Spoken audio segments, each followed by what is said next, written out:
Hello tout le monde, on est samedi, nous sommes présentement dans ma salle de bain. J'avais pas prévu normalement de vous tourner une vidéo et puis j'ai eu une idée, enfin c'est plutôt vous qui m'avez envoyé une idée. Vous me posez sans arrêt des questions sur ma routine de soins. Donc je vais vous montrer ça. Je voulais pas en fait faire une vidéo un petit peu face caméra où je vous montre produit après produit, je trouvais pas ça très intéressant. Donc je me suis dit qu'on allait pouvoir discuter pendant que je vous montre un petit peu tout ça. On va pouvoir discuter, d'autant plus que, donc aujourd'hui vous l'avez compris, on est samedi.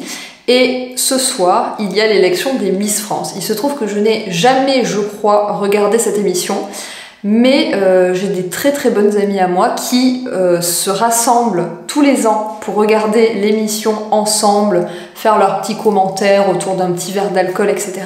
Et là, elles m'ont conviée à elles, donc on va être via Zoom, pour regarder l'émission avec elles. Donc elles font ça hyper sérieusement, elles m'ont envoyé la liste des photos officielles de toutes les Miss, il fallait qu'on fasse notre top 3, etc. Je vous avoue que si je ne regarde pas cette émission habituellement, c'est aussi parce que je ne tolère pas trop l'élection des Miss France.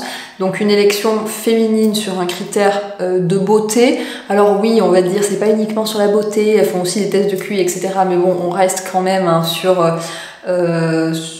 voilà, un concours de beauté pour les femmes. Les concours de beauté pour les hommes sont quand même bien moins médiatisés et on fait pas non plus de concours mathématiques pour les femmes diffusés comme ça sur une chaîne à large audience. Donc ça prouve quand même quelque chose sur notre société, notamment les dictats de beauté pour les femmes, même si les Miss France, vous les entendrez toujours raconter que c'est leur choix d'avoir participé à Miss France, que ça leur donne des opportunités extraordinaires, et c'est certainement vrai en fait, quand on regarde chaque cas individuellement. Oui, bien sûr, ces femmes, elles ont choisi d'être là, elles ont choisi de participer à cette émission, mais je crois que d'un point de vue sociétal, c'est pas une très bonne chose. Donc voilà, je vais regarder cette émission et je pense qu'on va bien rigoler toutes les trois, et ça fait très longtemps qu'on s'est pas vu et on s'aime beaucoup et on va bien rigoler, mais voilà, je voulais quand même le dire, je suis pas trop favorable à l'élection Miss France. Mais je m'égare déjà, je vais profiter justement de l'élection des Miss France et de ce petit rendez-vous entre copines pour me maquiller un peu. Je me maquille clairement pas tous les jours, j'attends d'en avoir envie, et là c'est une belle occasion, voilà. Ce petit rendez-vous ce soir. Donc en plus de ma routine de soins, je vais faire un petit make-up. De toute façon, il faut que la vidéo dure assez longtemps pour qu'on puisse papoter quand même. Donc je commence par m'attacher les cheveux. En général, c'est par ça que je commence, c'est très facile. Le chignon ananas.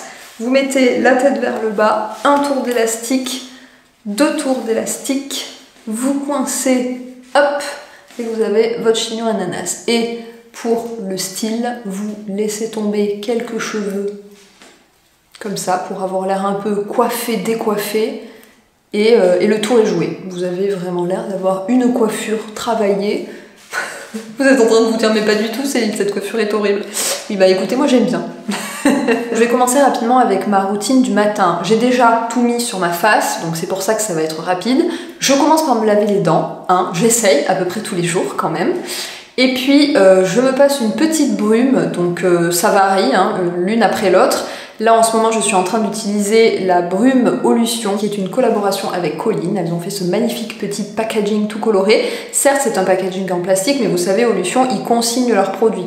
Quand on achète des produits Olution, ils vous envoient une enveloppe retour et vous mettez les produits une fois qu'ils sont terminés dedans et vous leur renvoyez et ils sont lavés et réutilisés. Donc c'est une brume qui est repulpante et équilibrante. Elle a vraiment, oui, en effet cet effet repulpant et alors équilibrante, à mon avis il y a du romarin. J'ai pas la liste des ingrédients là-dessus. Oui, il y a bien du romarin et très vite dans la composition, à mon avis c'est ça qui donne vraiment l'odeur principale. Ça sent le romarin, donc ça va venir, il va y avoir certes un petit effet repulpant parce que donc il y a de l'aloe vera, c'est le premier ingrédient, et vous avez aussi de l'acide hyaluronique, donc ça fait vraiment, il y a vraiment une vraie sensation de repulper, mais il y a aussi tout un côté purifiant, avec notamment le romarin et d'autres actifs Olution. C'est toujours des formules très complexes, très recherchées, et donc il va y avoir aussi un petit côté pour lutter contre les boutons, les problèmes de peau. Moi en général, je sais pas trop si on voit là, j'ai l'impression que bizarrement la caméra lisse les traits un petit peu, je sais pas, je vois rien, il y a plein de trucs dessinés sur l'écran, donc je ne vois même pas, je ne me vois pas. Ah mais si on voit bien. J'ai un beau bouton là, issu des dernières règles, on voit peut-être à côté une trace du bouton du mois dernier. Voilà, j'ai un bouton qui apparaît sur mon menton tous les mois au moment de mes règles, je ne sais pas comment m'en débarrasser. Donc écoutez, peut-être que la brume de Colline et Olution arrivera à bout de ce truc, mais Mais vraiment, ça fait des années que ça dure. J'ai d'ailleurs reçu un mail récemment de l'une d'entre vous qui donne des séances d'Ayurveda et elle m'a proposé de me faire une séance, de m'offrir une séance pour Noël. Donc j'ai dit oui. Je n'ai jamais fait de choses comme ça. J'ai lu pas mal de bouquins sur l'Ayurveda, donc je connais, je pense, les principaux principes. Mais ça m'intéresse vachement d'avoir l'avis de quelqu'un d'autre. Donc écoutez, on verra bien. Je lui parlerai, je pense, de ce problème de boutons cycliques tous les mois qui arrivent sur mon menton. Je pense que l'endroit aussi, la localisation est peut-être pas anodine. Bref, mais je vous dirai si ça porte ses fruits. En tout cas, je lui parlerai de ce petit problème. Ensuite, une fois que j'ai mis ma brume, j'attends qu'elle sèche et puis je passe à un sérum. Les deux produits là dont je vais vous parler, je vous en ai déjà parlé dans la dernière vidéo favori que je vous mets ici si vous voulez et dans la barre d'infos. Donc je vais être assez rapide. Le sérum à l'acide hyaluronique de chez Clémence et Vivien que je trouve vraiment pas mal pour son prix qui est quand même assez abordable. Il faut mettre 2 pompes en revanche pour moi pour que ça suffise parce que j'ai une peau sèche et déshydratée donc elle a vraiment besoin d'eau. Et ensuite j'enchaîne avec la crème repulpante de la Canopée qui est complètement défoncée. Vous le voyez un petit peu mieux que dans la vidéo favori laquelle est complètement abîmée. Il en reste aussi très peu, hein. Il reste juste ça. Et ensuite j'utilise un petit contour des yeux. Là c'est le contour des yeux fluide de chez Dr Oshka. Pareil, celui-ci je l'utilise à mon avis depuis bien plus de 6 mois. Il a une durée de vie je pense illimitée. Je le trouve pas phénoménal. On peut pas trop se maquiller par-dessus. C'est-à-dire qu'il vous gardez en fait un petit film gras.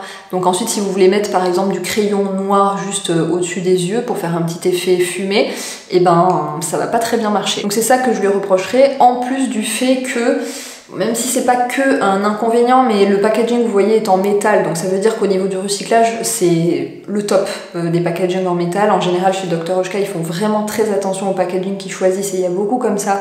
De packaging en métal, donc voilà, pour le recyclage c'est top, mais par contre je trouve que pour l'utilisation, là je sais pas si vous voyez mais il y a des petits trous partout, donc il y a du produit qui sort de tous les côtés parce que ça rend le packaging hyper fragile en fait. Mais bon, il est pas si mal quand même, et apparemment le baume est encore mieux, je pense que j'essaierai juste après. Voilà pour ma petite routine du matin, c'est ce que je fais, vous l'aurez compris, depuis au moins 5 mois quoi. Et j'oubliais, mais quand j'ai envie de me donner un petit effet bonne mine, un petit effet soleil, je rajoute toujours mélangé à ma crème hydratante The Impossible Glow de chez Pai, dont je vous ai déjà parlé pareil dans une vidéo favori. Je l'adore ce truc, à chaque fois que je le mets on me dit que j'ai bonne mine, c'est un peu magique. Donc voilà, maintenant je suis prête, je vais passer au maquillage. Vraiment cette vidéo mais c'est n'importe quoi, je la filme la veille pour le lendemain et le cadre, vous voyez le radiateur, la douche derrière. Désolé les gars, dites-moi si ça vous gêne. Est-ce que vous aimez bien les vidéos un peu au naturel comme ça, genre n'importe quoi, ou est-ce que vous préférez quand même quand c'est beau, quand il y a une esthétique derrière? En ce moment je suis en train de regarder, je sais pas pourquoi j'avais arrêté pendant un long moment, tous les vlogs de Camille et Eliès, artisans de demain, qui voyagent avec leur grosse baleine, un gros 4x4 à travers le Pakistan. Ils font des vlogs absolument merveilleux, il y en a un par semaine et c'est toujours, chaque épisode en fait est écrit, c'est-à-dire raconte une histoire, montre quelque chose. Il y a toujours beaucoup de poésie, les images sont très belles, tout est beau.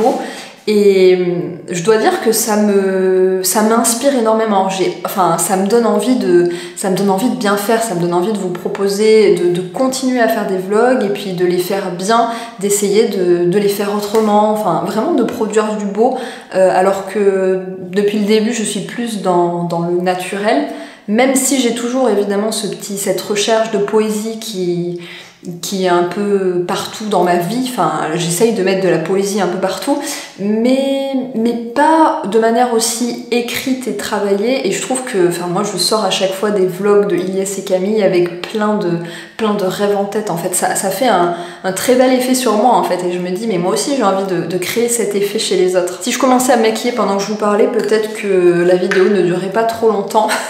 Donc là je suis en train de terminer le fond de teint de chez Charlotte Bio, donc j'ai essayé dans une vidéo avec vous que je vous mets ici si vous voulez. Je l'aime bien mais c'est pas mon préféré. Mon préféré vraiment ça reste le fond de teint de chez Avril qui coûte rien du tout et on n'en entend jamais parler, mais c'est vraiment mon fond de teint préféré. Il a un fini très naturel, très lumineux, il est presque invisible en fait, et encore une fois à chaque fois que je le porte, j'ai des compliments sur mon teint. On me demande avec quoi je suis maquillée parce que c'est très beau. Mais donc oui, je vous parlais du travail de Ilias et Camille. Je vous mets leur compte en barre d'infos si vous ne les connaissez pas encore. Ils gagnent vraiment à être connus parce que c'est très beau ce qu'ils font. Ça doit leur demander un travail de dingue, vraiment. Et puis, donc évidemment, ce sont des vlogs voyage, mais portés beaucoup sur la rencontre, sur la réflexion, sur la rencontre avec les différentes cultures. Ça reste aussi un voyage lent et vous savez, comme ici on aime le voyage lent. Donc voilà, ça m'inspire pour de prochaines vidéos. On va partir, vous le savez, dans quelques semaines, quelques mois, pour un long road trip au Portugal pour éventuellement trouver un endroit où se poser, où s'installer, ou construire notre petite maison autonome et éco-conçue. Donc j'ai envie en fait depuis le début de vous emmener avec nous à travers des vlogs, mais il suffit pas de vouloir en fait, c'est un vrai travail et surtout quand on a envie de rendre quelque chose de beau, de rendre quelque chose qui se tient. Mais en même temps, sachez que mes vlogs sont vraiment moins vus que toutes mes autres vidéos, alors que c'est les vidéos qui demandent pourtant le plus d'heures de montage, le plus de réflexion, et qui aussi, il faut le dire, me prennent le plus de plaisir à monter, parce qu'il y a toute une écriture un peu derrière quand même, enfin, pas une écriture, mais une réflexion qui va faire qu'on va ordonner les images d'une certaine manière, et puis c'est beaucoup plus varié dans le montage, vous savez, quand vous cuttez, comme cette vidéo par exemple, quand vous cuttez une vidéo où je parle face caméra, bah c'est toujours la même chose, il faut juste enlever les moments où je dis des bêtises, où je bafouille, et puis c'est tout. C'est beaucoup moins intéressant à monter. Un vlog, c'est vraiment chouette. Mais pourtant, ces vidéos-là sont moins vues. Dites-moi dans les commentaires si vous avez déjà vu des vlogs que j'ai laissés. Je vous laisse le tout dernier si vous voulez aller le voir en exemple. Ici et dans la barre d'infos. J'aimerais bien savoir ce qui vous plaît moins, pourquoi est-ce que vous les regardez pas, pourquoi est-ce que vous regardez pas les miens, mais peut-être pourquoi est-ce que vous regardez pas les vlogs en général, et si vous les regardez pas, est-ce qu'il y aurait quelque chose que vous voudriez voir et qui vous pousserait à les regarder davantage. J'aimerais vraiment bien ouvrir une discussion avec vous à ce sujet, parce qu'encore une fois, c'est des vidéos mais que j'ai vraiment envie de développer. J'adore regarder ce genre de vidéos en fait, et je m'aperçois que ça prend moins. Mais bon, je vous rassure, hein, je n'arrêterai pas les vidéos décryptage pour autant, je sais que ce sont vos vidéos préférées, mais voilà, j'ai envie de varier aussi. Bon voilà, je crois qu'on n'est pas trop mal. On va passer à l'anti-cerne. En ce moment, j'utilise beaucoup le Madara. Est-ce qu'il y a une couleur? Oui, c'est la teinte numéro 45. Je le trouve vraiment bien. De toute façon, comme je vous l'ai dit dans une précédente vidéo, je crois que je n'ai jamais été déçue par un produit Madara. Ils sont vraiment top en termes de make-up et de soins d'ailleurs. Donc toujours avec mon petit Beauty Blender, hein, que je ne vous ai pas présenté, mais bon, vous devez commencer à le connaître. Je ne sais me maquiller que comme ça. Je ne sais pas me mettre du fond de teint avec les mains. Je ne sais pas me mettre de l'anti-cerne avec les doigts, bref, j'ai vraiment besoin de ce truc. En fait, c'est une éponge que vous mouillez, et le fait que ce soit mouillé, ça permet au produit de pénétrer un petit peu plus naturellement dans la peau, et donc de pas avoir un effet plâtre. Ça fait beaucoup plus naturel, et du coup, en fait, je ne sais pas faire sans. Cet effet naturel, je ne sais pas l'avoir sans ça. Je vais passer aux yeux. Pour ça, je vais utiliser ma palette favorite d'entre toutes, qui est la palette irisée. Je vous ai déjà parlé encore une fois plein de fois de cette marque. Ils font des fards à paupières et des rouges à lèvres. Je suis fan des deux. La qualité des produits est juste folle et la composition est vraiment clean. En plus de ça, vous pouvez composer votre palette. Ça, c'est moi qui ai choisi, vous voyez, ces petits fards là, qui sont tous quand même, je sais pas si on voit là, mais plutôt bien creusés. Et ce blush, qui est le blush que j'utilise pareil tout le temps. Là, je suis en train de chercher mes pinceaux.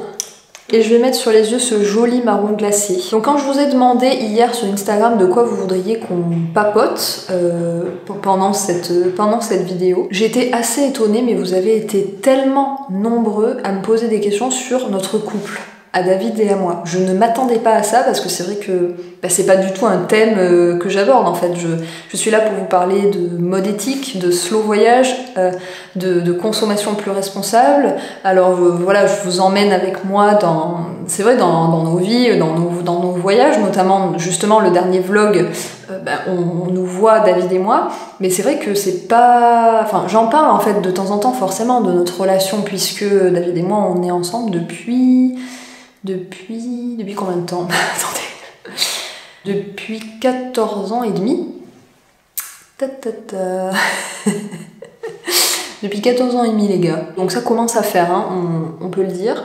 Donc forcément, hein, forcément je vous parle de David, on voit David, je veux dire forcément. Mais c'est marrant que ce soit un sujet, c'est vraiment le sujet qui est revenu le plus. Et ça m'a vraiment étonnée. Donc écoutez, on peut en parler, mais je ne sais pas trop de quoi vous voudriez qu'on parle. N'hésitez pas à me dire dans les commentaires si à l'issue de cette vidéo vous avez encore des questions ou vous voudriez, voilà, des choses que vous voudriez que j'approfondisse, avec plaisir. Là je vais essayer, voilà, d'aborder ce sujet, de vous parler de choses et d'autres, mais je suis pas dans vos têtes et je ne sais pas exactement ce que vous voudriez savoir. Vous n'avez pas développé en fait. Ensuite je viens estomper tout ça, encore une fois, hein, pour avoir quelque chose de vraiment naturel. Hop, je viens me mettre en bordure comme ça et je viens faire des petits cercles de l'intérieur vers l'extérieur de façon à fondre un petit peu tout ça. Donc comme je le disais, avec David on est ensemble depuis 14 ans et demi, ça fait très long, hein. On s'est rencontrés quand on était en première S, on était dans la même classe tous les deux, et tout s'est passé lors d'un voyage en Italie, parce qu'on faisait latin tous les deux, donc on a eu la chance de partir en Italie en première, et on est tous les deux, coup de foudre, tombés amoureux à ce moment-là. On était dans la même classe pourtant depuis le début de l'année, je crois que le voyage était peut-être en avril-mai, quelque chose comme ça. Donc on a attendu tout ce temps vraiment avant de vraiment se rencontrer. Ce qu'il faut dire que moi j'étais plutôt du genre à être devant en classe et David plutôt du genre à être derrière en classe. C'est vraiment là qu'on a fait connaissance et puis vraiment le coup de foudre comme on peut l'imaginer, le décrire dans la littérature, etc. C'est-à-dire que tous les deux, immédiatement, on pouvait plus se passer l'un de l'autre en fait. On a mis quand même du temps à se le dire et vous allez voir que c'est assez mignon, mais tous les deux, chacun de notre côté, on pouvait plus se lâcher. C'est-à-dire pendant tout le voyage en Italie, on a été collés ensemble et puis après quand on est revenu, on a été...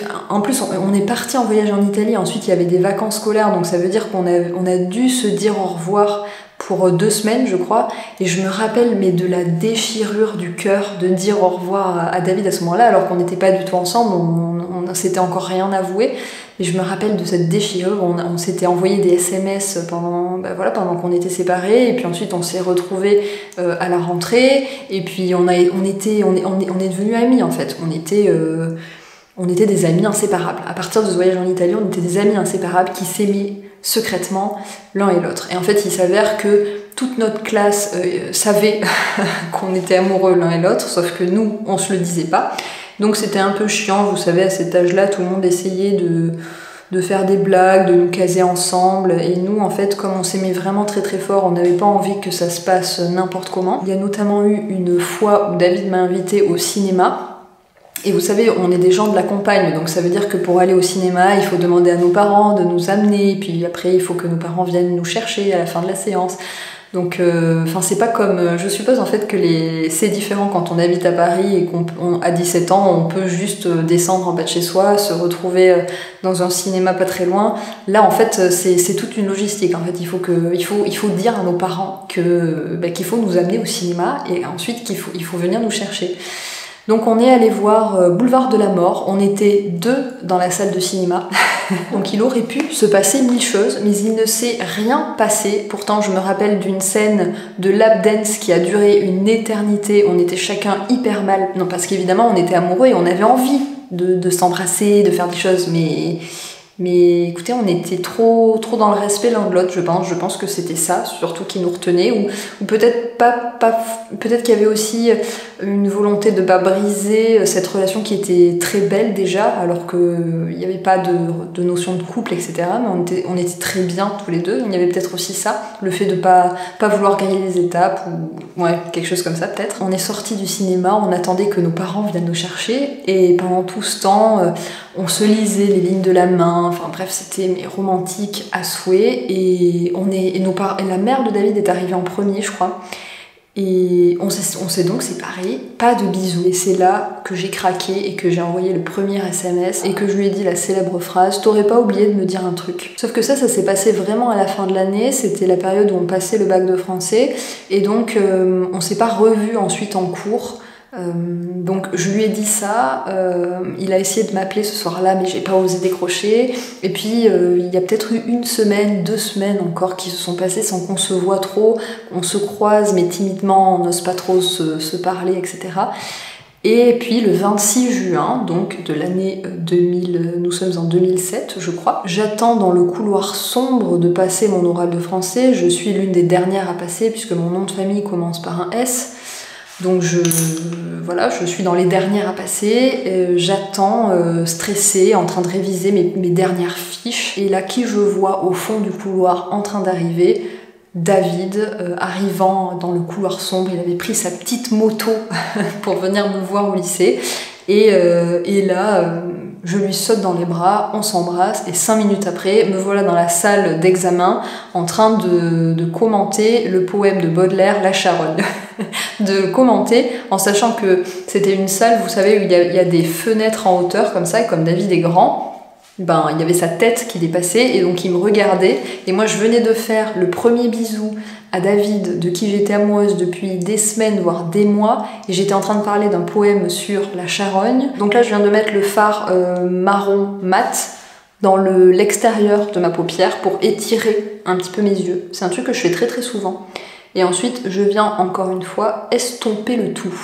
Je sais qu'en ce moment, on est en train d'insister sur d'autres modèles du couple, et c'est très intéressant de le montrer, c'est-à-dire que le couple, ce n'est pas lisse, qu'on est en droit d'avoir des doutes, qu'il y a beaucoup de hauts, beaucoup de bas, qu'on peut être en couple et pas vouloir par exemple dormir dans le même lit ou pas habiter même dans le même appartement. Justement ce matin même je regardais un live de Je ne veux pas d'enfant, elle était invitée par Elena sans H sur Instagram, et elle expliquait justement, Je ne veux pas d'enfant, que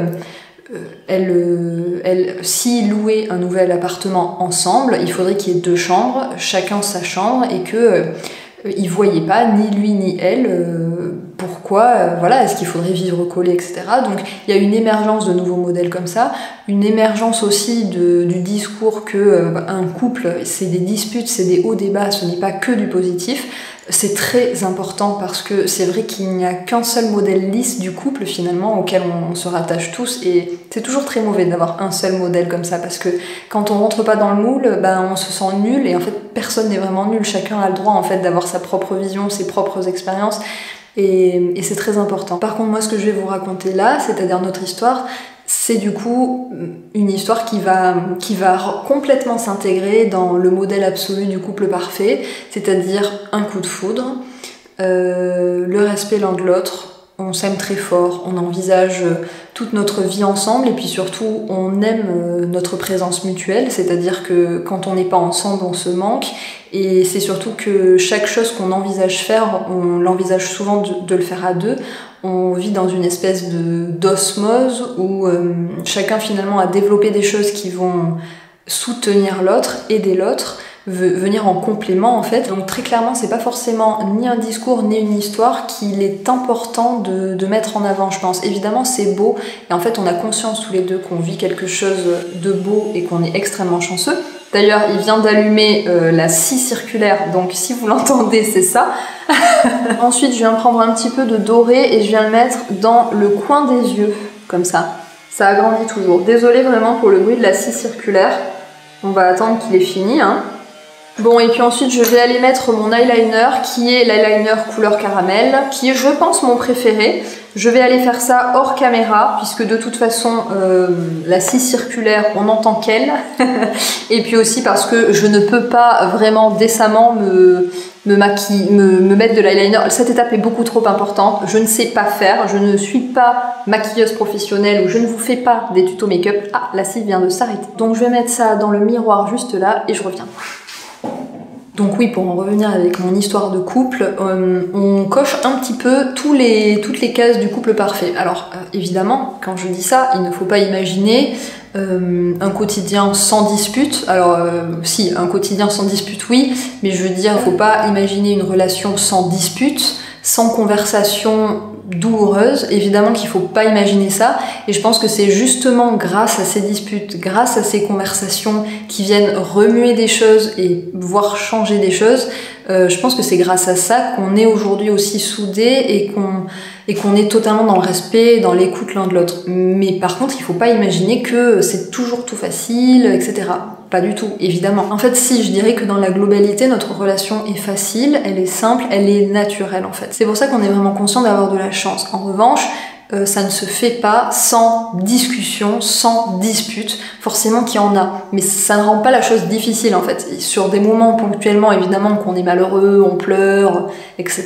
Mais ça se finit toujours bien, parce qu'on sait chacun qu'on s'aime et qu'on a envie que ça fonctionne, parce qu'on est bien ensemble et parce que c'est de ça dont on a envie tous les deux. Globalement, on est bien ensemble, on est heureux ensemble. En fait, c'est un vrai choix, une vraie stimulation pour nous d'être ensemble, de vivre ensemble, d'imaginer un futur ensemble, de tout faire ensemble. Je me souviens par exemple avoir discuté avec un ancien collègue, il me disait qu'il trouvait ça malsain, notre volonté de vouloir tout faire ensemble.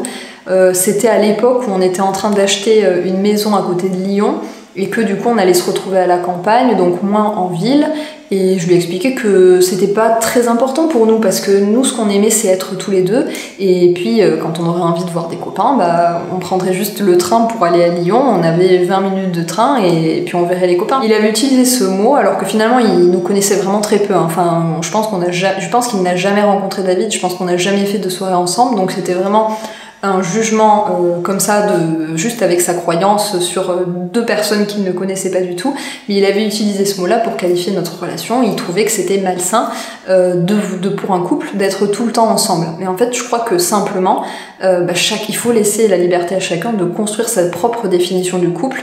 En fait, moi, ce que j'essaye de vous dire, mais comme on est là dans une vidéo pas du tout ni pensée, pas du tout pensée à l'avance, donc je pars un peu dans tous les sens. Mais ce que je veux vous dire, c'est qu'il y a une image du couple qui est valorisée par la société, qui est un peu celle qu'on représente, mais en fait il faut pas tomber dans ce piège-là. Chacun finalement a sa propre définition à soi. Nous en fait on aime, ça nous rend heureux d'être ensemble. Notamment dans vos questions hier, il y avait quelqu'un qui disait mais comment faire pour voyager en van, donc être tout le temps avec la personne avec qui on est en couple, pour gérer ça, pour gérer sa relation. Et nous, en fait, on serait malheureux si on était dans deux vannes séparées, vous voyez. C'est vraiment une définition et une gestion du couple qui est propre à chacun, mais il faut pas tomber dans ce piège de vouloir absolument cocher toutes les cases du couple parfait qui est valorisé par la société, parce qu'en fait, ça, c'est de l'esbrouf, ça n'existe pas. Il n'y a pas de case du couple parfait, vous voyez, ça n'existe pas. Chacun, en fait, chaque façon de gérer un couple est valable, et lui, avec sa copine, il trouvait ça malsain d'être tout le temps collé. Je pense que c'était un commentaire totalement déplacé, parce qu'encore une fois, il nous connaissait pas et il lisait pas du tout ça dans la bienveillance. Bon, je reviens, petit problème de batterie, mon appareil photo s'est arrêté. J'en étais au mascara, et où en étais-je dans mon discours, je ne sais plus.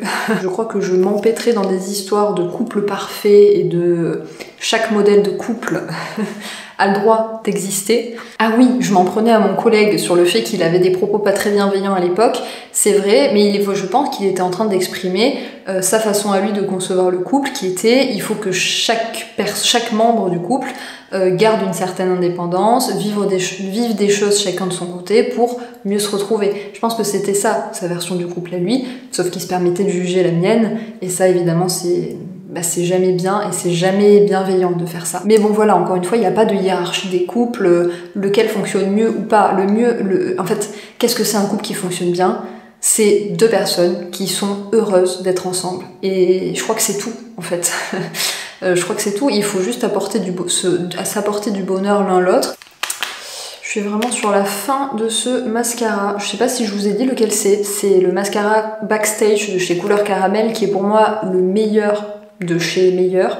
Et là j'arrive vraiment au bout du bout, il est complètement sec, donc je vais essayer d'arriver à quelque chose. Et donc voilà, qu'est-ce que vous voulez que je vous dise? Nous c'est comme ça qu'on a construit notre couple, c'est-à-dire fusionnel. On n'en a jamais marre d'être ensemble. Après, il peut y avoir du coup des dangers à être comme ça. Quand on est un couple très fusionnel comme ça veut dire qu'on apprend à fonctionner à deux et pendant très longtemps. Vous avez vu, ça fait 14 ans et demi qu'on est ensemble, donc on apprend à exister à deux. Ça veut dire qu'il faut quand même pas oublier d'exister tout seul parce que c'est un immense risque à prendre que de faire ça. C'est, mine de rien, imaginez vous perdez l'autre, il y a des milliards de façons de perdre quelqu'un dans la vie, il faut le savoir, il faut savoir en fait qu'on a une chance immense d'être ensemble aujourd'hui, mais que demain tout peut s'arrêter, il faut toujours l'avoir en tête, et c'est un risque immense à prendre en fait que de choisir de vivre comme ça. Parce qu'une fois que vous perdez votre deuxième moitié, si on peut dire, il reste plus qu'une moitié, vous voyez ce que je veux dire? Et ça, il faut faire très attention. J'en parlais un petit peu dans un vlog que je vous avais fait, que je vous remettrai pareil en barre d'infos, que j'essaye de vous mettre là. Décidément, j'aurais jamais mis autant de fiches qu'aujourd'hui, mais je partais en voyage solo et je vous parlais un petit peu de cette thématique-là, du fait que parce qu'on a appris à vivre tous les deux, j'avais l'impression parfois de ne pas savoir faire certaines choses. Parce qu'encore une fois, on fonctionne à deux, donc il y a des choses que David va faire, que moi je vais faire, et puis on va pas les interchanger, et on va pas apprendre à exister seul, parce que on a l'impression que ça nous apporte beaucoup plus d'exister à deux. Vous voyez ce que je veux dire? Mais je crois qu'il n'y a pas de perfection dans des modèles de couple, il faut juste se sentir bien. Nous, je crois qu'on a vraiment notre équilibre comme ça, que c'est vraiment comme ça qu'on se sent le mieux. Mais encore une fois, voilà, là je vous parle d'un piège par exemple dans lequel on pourrait tomber. Il n'y a pas d'idéal à avoir comme ça. Putain, mais vraiment, il n'y a plus rien dans ce tube, je vais m'arracher ici.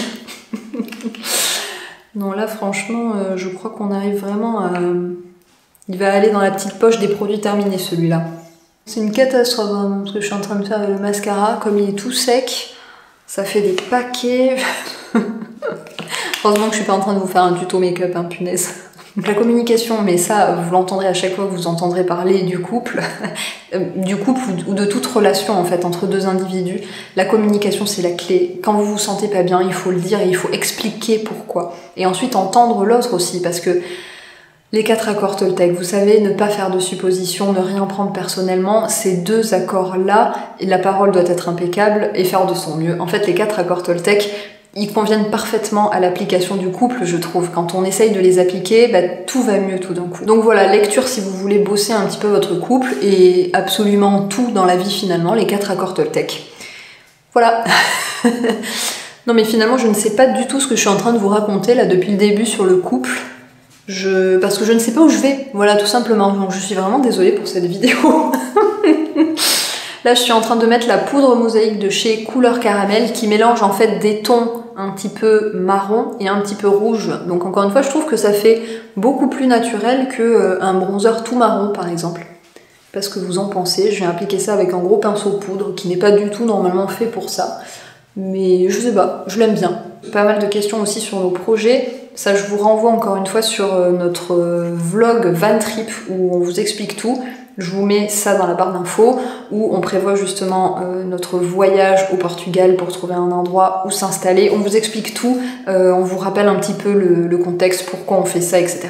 Donc je vous mets tout ça là pour connaître nos projets. Pareil, j'essaye de penser à vous mettre toutes les petites fiches, donc je vous mets la vidéo ici si vous voulez. Je vois, il y a une question là, penses-tu que les humains sont faits pour s'entendre?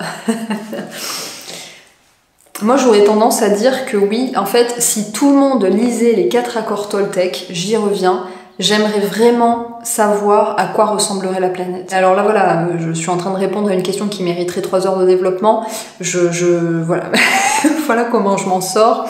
Je vous conseille les 4 accords Toltec. Je serais vraiment ravie d'ailleurs si vous l'avez lu, de savoir ce que vous en avez pensé, si vous arrivez à l'appliquer. Bon, moi ça va faire bien 6-7 ans je pense que je l'ai lu et je sais que plus le temps passe, plus j'arrive facilement à l'appliquer, donc c'est vraiment une histoire de travail et une histoire presque de routine en fait finalement. Un peu comme la souplesse. Ça se travaille et on y prend de plus en plus plaisir et c'est de plus en plus facile. Donc Je serais vraiment très curieuse si vous avez lu les 4 accords Toltec, que vous m'en parliez dans les commentaires. Et si vous ne l'avez pas lu, vraiment, mais faites-le. Donc là, vous avez vu, c'était le blush de la palette irisée, hein, comme d'habitude. Je termine ensuite le make-up avec mon gloss de tous les jours, qui est le Glossy Venom en teinte 73, qui s'appelle Magnetic Nude, il me semble que c'est la teinte, de chez Madara, qui est...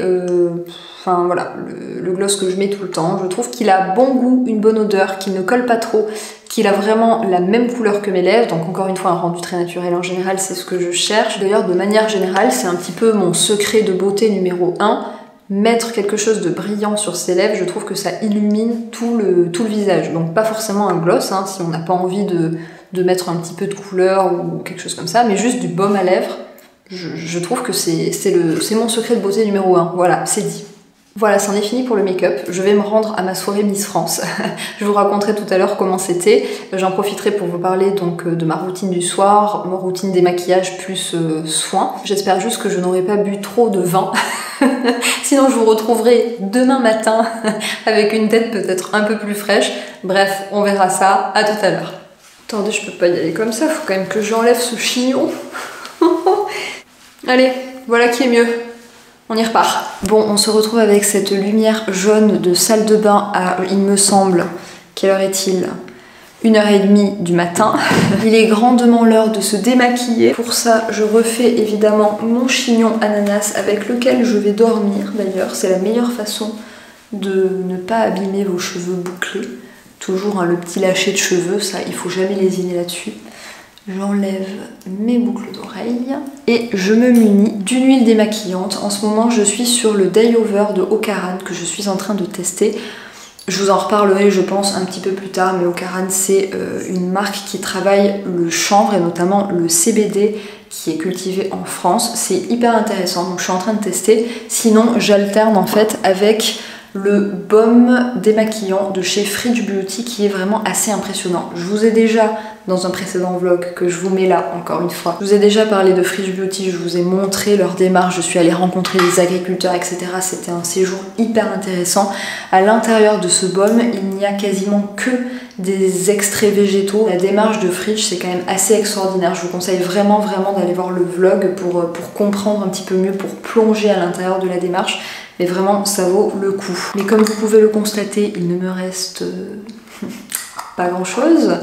Donc je vais utiliser mon petit démaquillant Ocaran ce soir. Et pour ça, 3 petites doses. Et puis, on masse un petit peu partout. Bon, sinon, il faut que je vous raconte les Miss France. C'est notre préférée qui a gagné Miss Île-de-France. On avait toutes voté pour elle. On l'avait toutes mise en premier. Donc, on était contente. En plus de ça, c'était vraiment ultra sympa parce que ça nous a permis de nous retrouver, de discuter un petit peu, de prendre des nouvelles. C'était vraiment chouette. Ensuite, vous ressemblez à ça, hein, ni plus ni moins à ça. Et ensuite, je vais venir rincer le tout avec un gant. Ça permet 1, d'économiser l'eau et 2, de vraiment retirer bien comme il faut tout le maquillage. Pour éliminer les dernières traces de maquillage ou quoi que ce soit qui peut rester un petit peu sur ma peau, en général j'utilise un nettoyant. Celui-ci c'est le Ocaran. Et puis je termine avec une huile. Donc d'abord une eau florale. Celle-ci je suis encore en train de la terminer. Décidément c'est la vidéo des produits terminés. Mademoiselle Bio, eau florale à la fleur d'oranger. Je crois que l'eau florale de fleur d'oranger c'est vraiment ma préférée. Mais celle de Mademoiselle Bio, c'est pas forcément ma préférée parmi toutes les eaux florales de fleur d'oranger. C'est pas forcément celle qui est de meilleure qualité. Et puis, ma petite huile chouchou en ce moment, c'est l'huile de pomme de chez Oden. En général, je mets 5 gouttes. Bon voilà, je suis huilée comme jamais. Il est 2h25 du matin, je pense qu'il est l'heure d'aller dormir. Je vais vous laisser là. N'hésitez pas à me poser toutes vos questions dans les commentaires, à réagir aux questions que je vous ai posées aussi pendant la vidéo. N'hésitez pas vraiment, moi ça me fait plaisir d'entamer des discussions avec vous. N'hésitez pas à liker la vidéo si elle vous a plu, à vous abonner à la chaîne si ce n'est pas encore fait. Et moi, en attendant une prochaine vidéo, je vous dis bonne nuit et à la prochaine.